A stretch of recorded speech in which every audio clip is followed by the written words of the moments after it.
Hello, and thank you so much for logging on to essaytalktoday.com. If you're watching us on our YouTube channel, don't forget to hit the subscribe button on our YouTube Silver Fox Multimedia Studios channel. If you're watching us on Facebook, whether it's our Silver Fox Studio or our Essay Talk Today fan page, thank you so much for logging on. Today, I am super duper uber excited, as usual, to have a very, very, very talented and smart and informative and helpful for all the community. My beautiful business partner, of course, Lisa VSF Romero, Hello. as well as the honorary Judge Renee McElhaney, who is a judicial candidate for the 150th District Court here in Bexar County. So thank you so much for coming on. I'm excited. Cheers. I'm very glad to Thank be you. here. Thank you. I always love talking with girls. So tell me, how did you get started in the law and how did we get here today? I know, gosh. Well, I actually started out as a teacher. Really? I was a public school teacher for 9 years. I taught in Austin for 2 years. And then when my daughter was born, I thought, man, I want to go home. And San Antonio's home. So we moved back to San Antonio and I taught high school for 7 more years. So there's a bunch of MAC graduates out there that might remember me. I was a little younger looking back. And I taught everything in the history department. I taught American government. I taught American history, world geography. And I loved teaching the segment about law. I just loved reading the cases. And I loved the logic of it. It was like a puzzle. Right. And it was also a story at the same time. It was about people, it was about taking care of people, but it was also this really kind of interesting, crazy logic test. And so while I loved teaching, I loved it, and I loved my students, it had started to get a little bit easy to do. And I'm not really good with just easy. I do a lot better with a little bit of a challenge. Exactly. So I decided, you know what, I think I'm going to go to law school. And I didn't even think about going anywhere else in the United States. And you know, I was really, really lucky. I took the test that you take to be able to get into law school called an LSAT. And I didn't even study for that thing. I just sat down, took it, and got the results and went, oh, shoot. Gosh darn it. Exciting. Yeah. And so there were a lot of law schools that said, hey, come here. But San Antonio, I was a military brat. I had lived all over the world. And the last place we had been stationed was San Antonio. And I was in love with San Antonio, and I still am. It was the Riverwalk. You know what? You know what it is? San Antonio is one big family. Mm-hmm. And San Antonio adopted me. You adopted me, you made me feel like I'd been here all my life. Well, that's the thing is I love your story of how we called to you. You did. Tell me that story. I love that story. Well, my dad was in the Air Force, and the last place we were stationed was in Germany. And you know, I lived in a little bit Air Force base, went to an Army Department of Defense high school. There wasn't a whole lot to do. So even those of us who weren't really good singers, we joined the choir. You know, and it was a traveling choir. And one of our songs that we performed was a medley of Americana medley.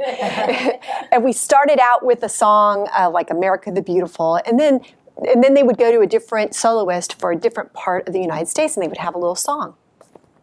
And it just so happened, this is before my dad even got his orders to come to San Antonio, I got selected to do the San Antonio song. Wow. I know. And I loved that. It was a nice, simple, easy song, and it was so... It made me feel so peaceful that this is such a beautiful city that was all about love and mission. And then my dad got stationed here. It was crazy. So you guys called to me through the universe. The universe. Yes, yes, yes. We definitely love that. And that's the thing is that you finally got here. I graduated from Judson High School. Before Judson High School had a good football team. That tell you how old I am. And then went off to UT, taught school in Austin. Then, like I said, when my daughter was born, I wanted to come home. And went to law school at St. Mary's. That's what I was thinking. Yes. Yes. And I loved St. Mary's. Just down the street from us here. St. Mary's was the most wonderful place for me because it was a small school. I got to know all the professors. I still, my classmates thought I was the biggest nerd on the face of the planet because I was. I was in the front row going, "Oh, I know the answer. I know the answer now," because I love law. It is one of my things.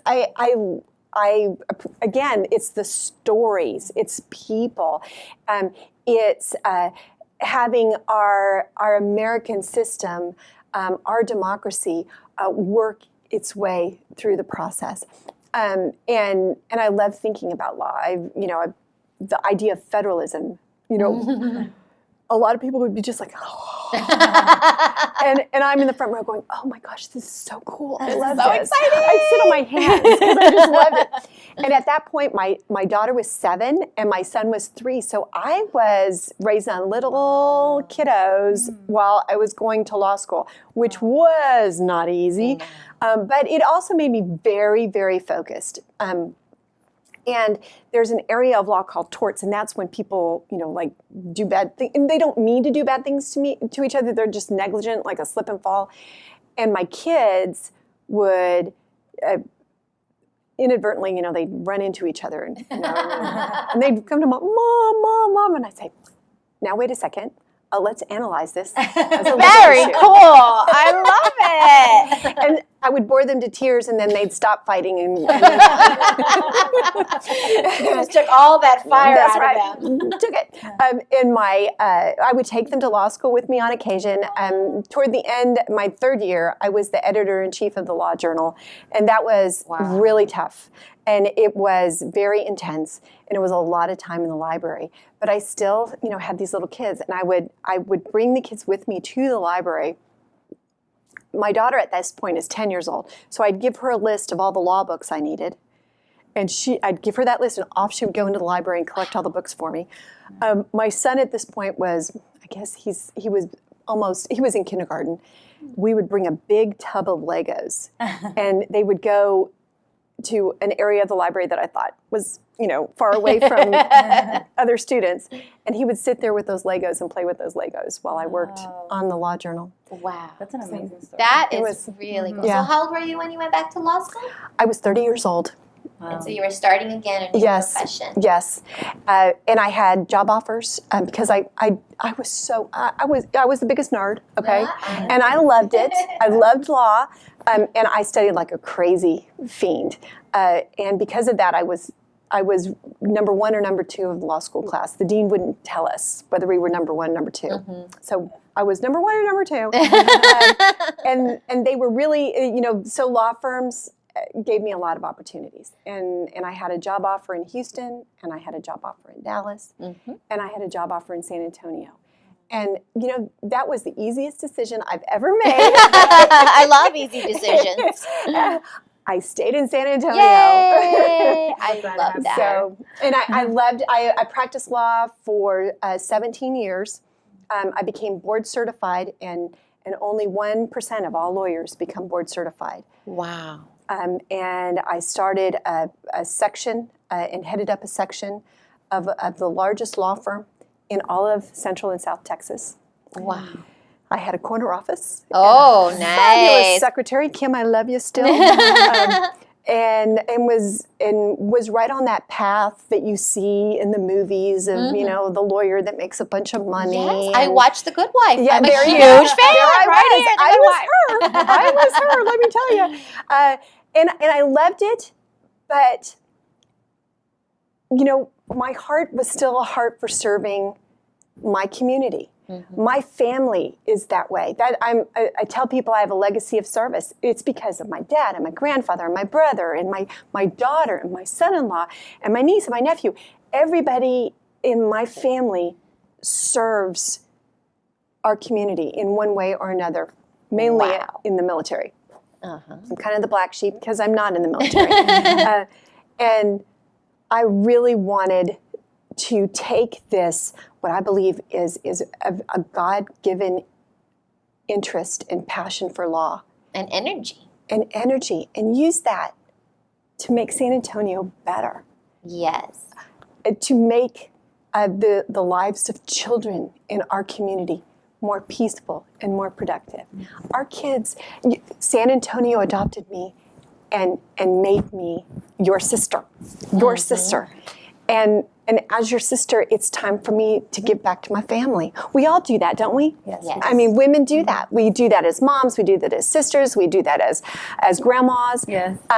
As tias. You know, I mean, we do it. And so it was a natural progression for me. So I went to my boss, who was the head of the law firm.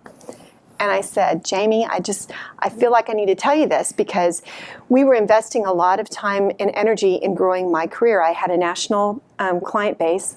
I had started a national organization for women to mentor other women. I love that. Lawyer women. I'd been the president of a national organization that was men and women in the legal world. And so that was a lot of investment by my firm in growing my legal career. And here I was going to say, okay, I'm not going to do that anymore. I want to be a judge. So I went to Jamie and I was like, Jamie, I just want to tell you, I really feel like I'm called to be a judge and to make the law work for the people of my community, of my family. And I was so scared he was going to be mad at me. Well, yeah. You know what he did? He said, I will do whatever it takes to help you. And the first person he called was Red McCombs. Wow. Isn't that awesome? And so 30 minutes after I got back to my office, I got a call from Ed McCombs, and he said, little lady, I want you to come over here. I want to talk to you because I hear you're going crazy and you're going to give up your partnership and want to be a judge. I said, yes, sir, I will come see you. and Red, and that started a very, very dear friendship I have with Red McCombs. He's one of my best friends in the world. And hence the red suit. It's your trademark. Homage to Red McCombs. So, How fun. and when, so I started the process of preparing myself to be a judge. I started learning other areas of the law, like family law, because I knew a lot of what I was going to do was family law. I started handling a lot of family law issues in my practice. And I was waited for, frankly, for God to say, this is the time. I started to run for a court, and I had started that campaign. And then really San Antonio was hit with a huge tragedy, and that is one of our most beloved judges, one of the judges that had the greatest heart for children, a man named Andy Morellis, had a heart attack and passed away. Oh. And we were all shocked, just shocked. And at that point, the governor called me and said, we want you to step into that bench. Wow. And I have to tell you, it was very, obviously I felt like that was my calling, and so I'm going to do it. But you cannot follow Andy Morellis. I mean, Judge Morellis was an icon. I loved him with all my heart. His wife, Margaret, is an amazing woman. The contributions that he had made to the juvenile detention facilities and the juvenile probation board. I mean, he was Mr. Juvenile, a law in San Antonio. Really inspiring. Very, very inspiring. And I really felt like I could extend his legacy. And so I became a judge in January 14th, 2010. Wow. And I served in that capacity until December 31st, 2012. Wow, that is a beautiful story. And, just having the children with you, taking them with Yes. you, and then being able to help other people's children. Yes. And that's what we're all about here, of course, is always helping other people's children in our community because they are tomorrow. Absolutely. And it is the only people the only influence they can have that's going to be positive percolates up from their mom, their dad, their aunts, and the people who, they're great teachers, you know, and that's our job. That's our job. Exactly. I do believe it does take a village to raise a child. Absolutely. It really does. It takes a county. And that's right. If you're thinking about voting, make sure you go for Renee. I'm a destination county vote. I call myself a destination vote. Yes. Because I'm running for judge again. Okay. And this time, my court will be the 150th district court. And all that really means is it was the 150th court ever created in the state of Texas. Oh, that's what the number means. And the word district really means that I hear family law cases and civil cases. That's what district means in this context. Everything. And I serve the entirety of Bexar County. Wow. So anybody who lives in Bexar County is my voter. Yes. And it is one of those things that I'm so passionate about helping people learn why this is my calling. And so when they go to vote, they don't just vote because they're there and they press one button and move on. They think and go, you know, I met her, or I saw her on that fabulous show, those fabulous women, and this woman has a heart for taking care of our kids. Yes. And I need her. I need her. I agree that she needs to spend the rest of her professional life taking care of Bexar County. I believe that. That's for what I'm sure, asking for. for sure. And there's more than 150 reasons to vote for Renee, but that is her campaign slogan on her Facebook page. That's where you'll find her. And I love that, you know, you've just tied everything in together. And I love that you are a teacher. I always say I think all teachers should have a small island, maybe a big island named after them, actually, because it does take so much compassion and patience and, you know, inspiring energy every day to go out there. That is so true. But I have to tell you, I learned so much from being a teacher. My kids, my students were just fabulous students. I had a whole hooray. I mean, I had kids. I had one student who you know, really ended up he did things he should never, ever have done. But, you know, I learned from him, and I learned from him that you don't give up on kids. You do not give up. You don't give up on family. That's true. So after you were a judge, you took a break back into your private practice. Tell us about that. I went back into private practice in January of 2013, and I have a family law mediation practice. So I spend a lot of times helping moms and dads build a parenting plan as they're going through a divorce. A lot of people don't realize that when you're getting a divorce, you're not just, you know, like breaking down the marriage. You know, you're not deconstructing. You are deconstructing a marriage, and there's no question about that. But if that's all you do in your divorce process, you're not divorcing very well.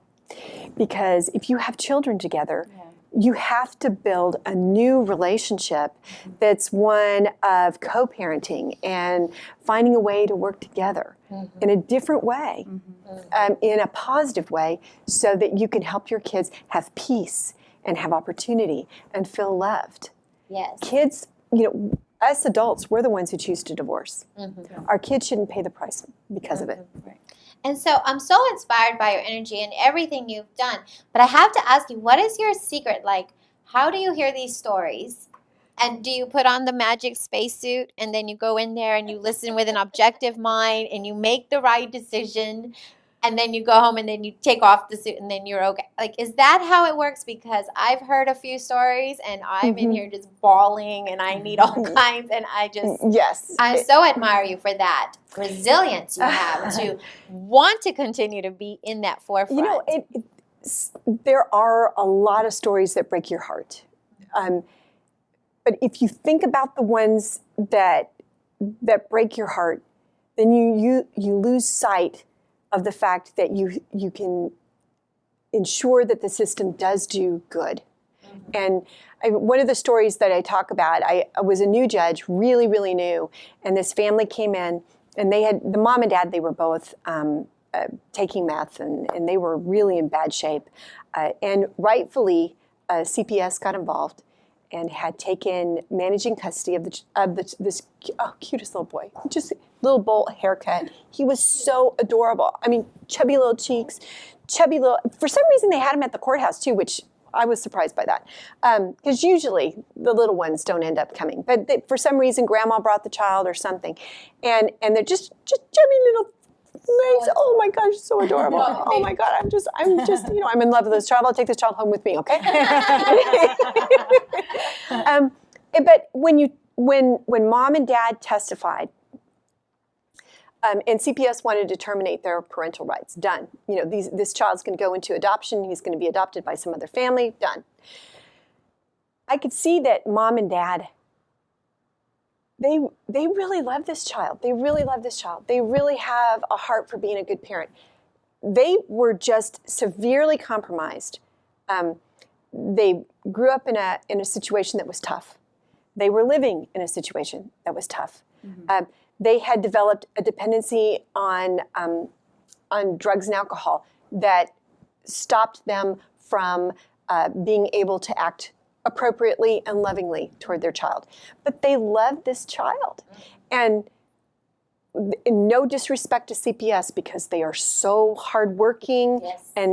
But they have such a huge caseload. Huge. And sometimes parents need extra help. Mm-hmm. And a judge needs to identify those cases. And I just wasn't willing to give up on that mom and dad. I said, okay, listen, I can't terminate these parents' rights right now. I just can't do it. This child is in a safe place with Grandma. We're going to keep child with Grandma. Mom, this is where you're going to go. And I sent her to a treatment center that allowed the child to be on the same space, because that was her problem. She wouldn't go to treatment because she wanted the child to be nearby. Mm-hmm. So we fixed that. Dad, Dad just needed a kick in the butt. I mean, he did, but he was he's a good guy fundamentally. He just needed to know, okay, no, you're going to go to treatment. Number 2, we're going to get you some fatherhood training, okay, fella? There's lots of motherhood resources out there. There's not a whole lot of daddy resources out there. There's not a lot. But there's a program called Compadre y Compadre. Ooh. And it's a fabulous program. And because I'm out in the community a lot, I had learned about Compadre, and I'm a huge advocate. And I bring them cookies and cake, and I go to the graduations and their kids' days. I love it. I love it. And I told that dad, I said, you're going to go to that program. It's 15 weeks, and you're going to go every single week.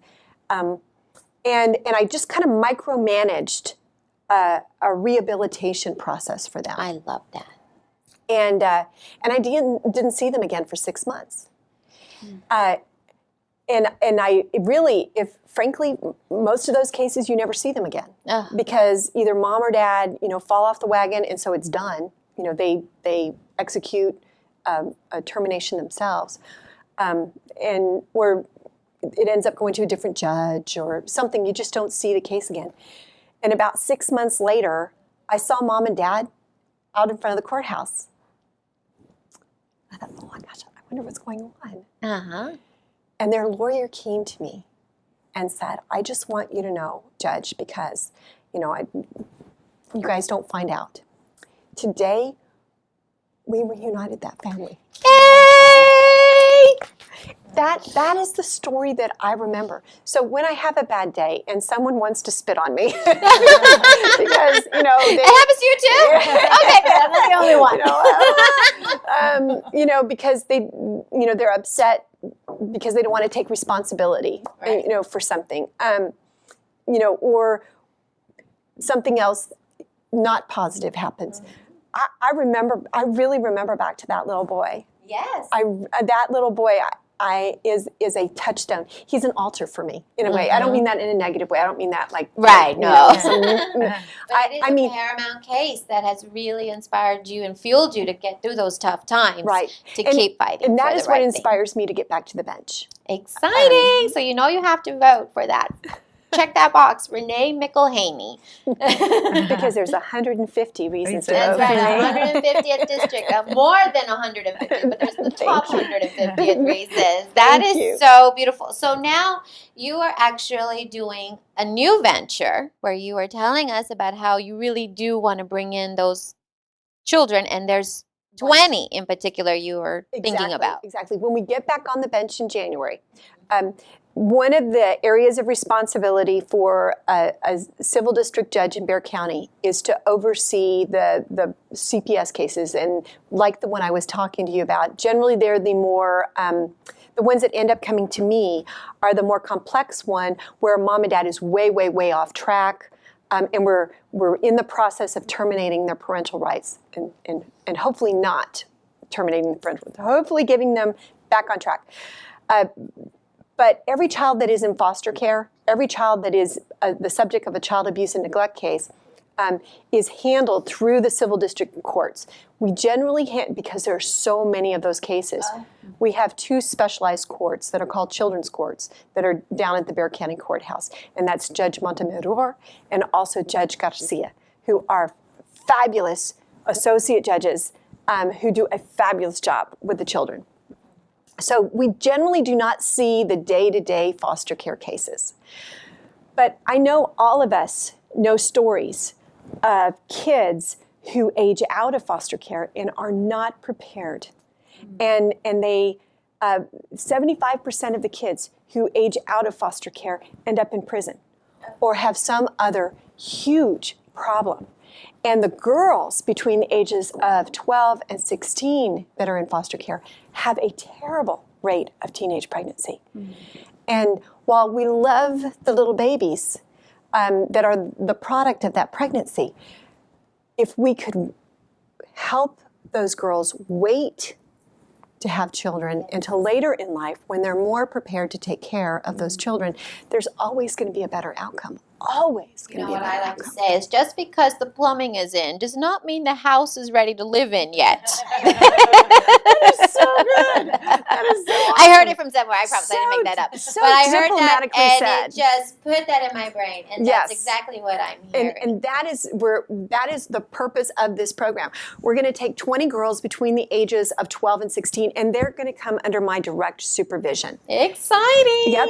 And I am hopeful that every one of those girls will keep the house front door closed until the house is completely built out. But what we're going to do is show them, hey, listen, we're going to make sure that they have the right kind of counseling that they need, because most of these girls have gone through sexual battery or emotional or physical abuse. So we need them to know we care about you. We care about you so much that we're going to make sure that you have the right kind of care. The care's out there. We just got to make sure that we're harnessing the right resources for them. Exactly. We're going to enable them to have a mentor, someone who's walked the walk. Right. Someone who has said, you know, I know where you are. I've felt the things you felt. Let me talk to you about them. Really a big sister. We're going to give them, and I mean that in the sense of the same concept of the Big Brothers and Big Sisters organization, but we're going to tailor it to these girls and their lifestyle. And the life experiences they've had.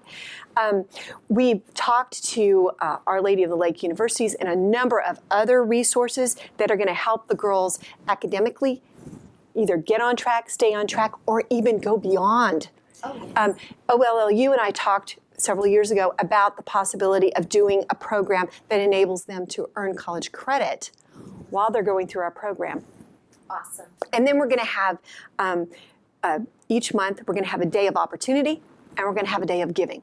The day of opportunity is going to be something like, I impose on my dear friends, and I have them come and have the experience of being interviewed and makeup, and taught how to walk in heels. Those are going to be our day of opportunities, and they might be also a tour of the University of Incarnate Word, and it may be going to Kaplan School, so they see, well, you know, maybe what I'd really like to be is a dental hygienist. This is the process that I go through to do that.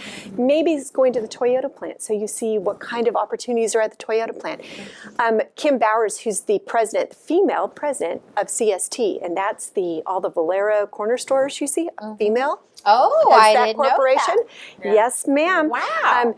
I betcha Kim would stand alongside with us and help us bring those girls in and see what the corporate world looks like. Yes. So days of opportunity. And then we're going to have days of giving. And those are going to be days where those girls and I are going to go build a house for Habitat for Yes. Humanity. We're going to go feed the homeless at Haven for Hope. We're going to help kids read at the library. And then at the end of each year, if my girl has lived up to her promise to wait to open the front door, okay, then at the end of each year, we're going to have something like a quinceañera for this girl. Oh, how cute. Awesome. Well, Lisa does quinceanera I training, quite- so I'm we can so definitely. I'm so excited. I'm a You know, choreographer. and the great thing about San Antonio is there are so many friends on the east side, the west side, Joe Aguilar on the west side, so many friends who have already said to me, I'm going to help you with that. Yes. I'm going to help you with that. And then I'm going to go to my dear friend Red McCombs and I'm going to say, Mr. McCombs, we'd like you to pay for it. You need a write-up, don't you, sir? So, and unfortunately, as a judge, I cannot go ask Red for that. Judges aren't allowed to raise nonprofit money, but we will have that capability. Oh, definitely. And you know, we That's already, you know, do so much. Like Lisa Shishley goes up the street. What's the name of the place you volunteer at? The Lighthouse Program for Volunteers America. Absolutely. Fabulous program. So Yes. we go up there once a week and we teach Zumba classes for I the moms love it. there. Yeah. I love it. That's a great group. That is this is why I love San Antonio. This is why San Antonio is home for me, because we are a heart-filled city. We really We are. are a city that is all about team. You know, I say to people, okay, why did the Spurs do so well? Okay, we've got Timmy. Okay, yeah. But, you know, they've got all these other teams have big name guys too, right? What makes us great is the Spurs reflect our city. Yeah. And we are about team. We are about family. Yeah. And that's why I want to be a judge again, because this is my way. This is the way that I take the talents and the opportunities and the hard times that I've had in my life that God has shaped me into and use that. Well, you know, that's what I love when I was doing research on you before we brought you in, is that when you do your splash page, it shows Micah 6:8. Yep. And that is, so what is required of you?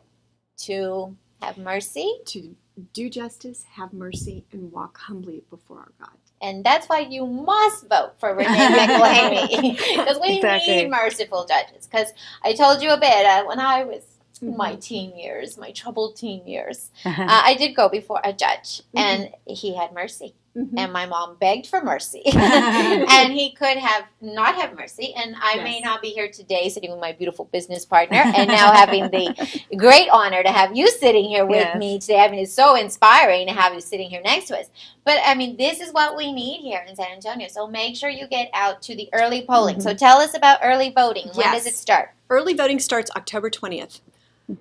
Wow. That's soon. That's That's Christmas. And the great thing about early voting is you get to go to any early voting poll that you want to. Okay. So there's one at the courthouse. So you can go to the courthouse. It's in the basement. You can go vote there. Probably Leon Valley Community Center will absolutely have an Right early in our voting backyard. spot. And there's a number of early yes. voting. There's probably 60 early voting spots. And in the next week, when Bexar County announces those locations, we will have that on my website and we'll have it on Facebook. So reneeforjudge.com or Renee for Judge on Facebook.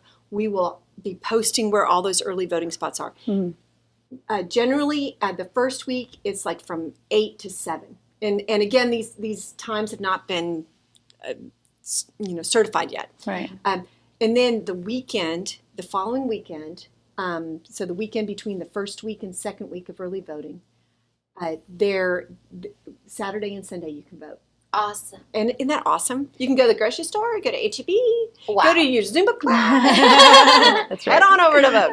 And then make sure you go to the destination, the 150th District Court. That's right, because there's more than 150 reasons to vote for Renee, but there are definitely the top 150. And then the actual big election day is November 4th. November 4th. Wow. So early voting will close at 7 p.m. on October 31st on Halloween. Okay. And then that's the end of early voting.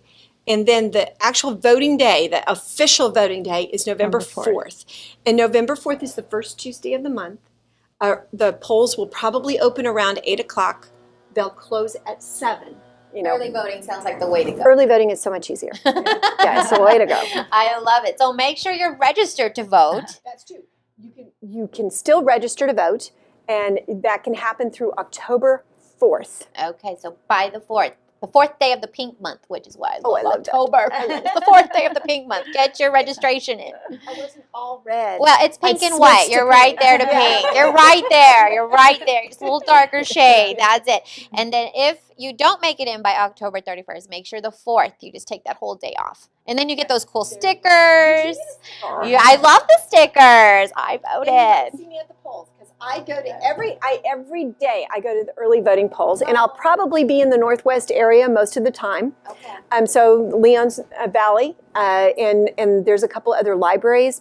Usually it's the libraries that are early voting polls, and election day I will be back out here all day long. So where are we celebrating? I don't know yet. Oh, I don't know yet. We'll have to keep logging on to the Facebook page, Renee for Judge on Facebook, so you can find out where it's going to be the big celebration. And when we will definitely have a huge celebration prior to or right after the time that I get sworn in. I'll be sworn in January 1st, and then when we party then, we're going to party with a purpose. And it's going to be all about those 20 girls. Oh, yeah, definitely. And the whole city of San Antonio, the whole county, Bexar County. There's just so much need, and that's what we need, is to have a judge with a heart, a judge with a brain, and a judge with a super fun personality. I mean, who else can come on and have coffee with us in the morning and have fun with us and just make it a whole day. Really celebrate your right to vote. There are so many people in other parts of the country where they actually die to be able to have the right to vote. And here we are so blessed to be American or Americanized so that we do have the right. So exercise that right. Exercise your right to do good for your community, because if you have someone in the bench there making decisions with a heart, those children are going to be the ones who grow up, and either we teach the children to love us or we teach the children to hate us.